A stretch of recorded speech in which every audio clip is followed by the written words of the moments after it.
মেয়ের চালাকি যখন মা ধরে ফেলে। ও মা, আজকে একটা আমাদের বিয়ে বাড়ি পড়েছে তো? হ্যাঁ, বিয়ে বাড়ি আছে তো একটা আমাদের আজ। শুনলাম নাকি যে বিয়ে বাড়িটা পড়েছে তাদের নাকি অনেক টাকা।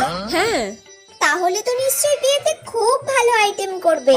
হ্যাঁ, ঠিক আছে, তুই তাড়াতাড়ি রেডি হয়ে নে, বেশি দেরি করিস না, তোর আবার সাজতে গুজতে বেশি লেট হয়। আচ্ছা মা। আমি যাই, আর যে কাজগুলো বাকি আছে সেগুলো তাড়াতাড়ি সেরে নি।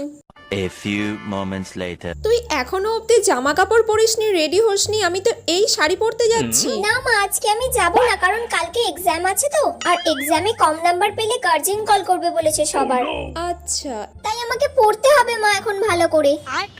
এই মোবাইলটা আমি নিয়ে গেলাম, মোবাইলটা থাকলে তোর কনসেন্ট্রেশন নষ্ট হবে না, সেই কারণে আমি তোর মোবাইলটা নিয়েই চলে যাচ্ছি।